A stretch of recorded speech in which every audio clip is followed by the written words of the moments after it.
തൃശൂർ തെരഞ്ഞെടുപ്പ് അട്ടിമറിക്കപ്പെട്ടെന്ന് കെ മുരളീധരൻ.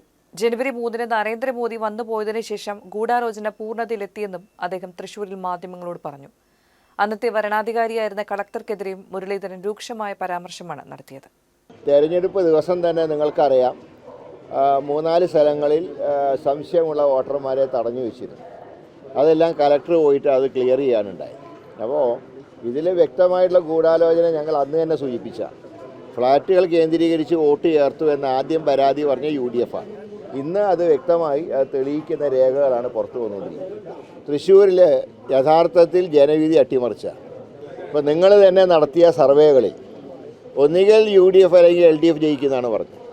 ഒരിടത്തും BJP സ്ഥാനാർത്ഥിയുടെ വിജയം പ്രവചിച്ചിരുന്നില്ല.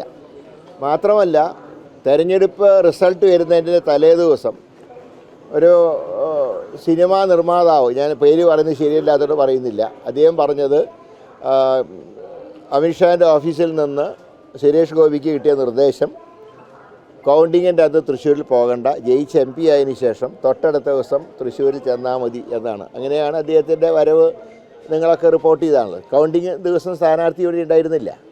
UDF സ്ഥാനാർത്ഥി LDF സ്ഥാനാർത്ഥിയും തൃശ്ശൂരുണ്ടായിരുന്നു. പക്ഷേ വിജയിച്ച സ്ഥാനാർത്ഥി അന്ന് ഇവിടെ ഇല്ല.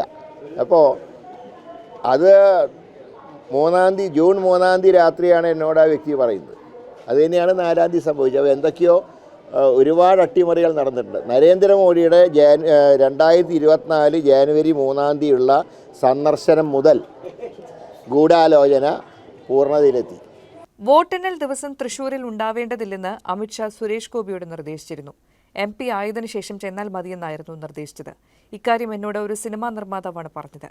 പേര് ഞാൻ പറയുന്നില്ല. സംഭവിച്ചതും അതുതന്നെയാണെന്ന് നിങ്ങൾ മാധ്യമങ്ങൾക്കും അറിയാമല്ലോ.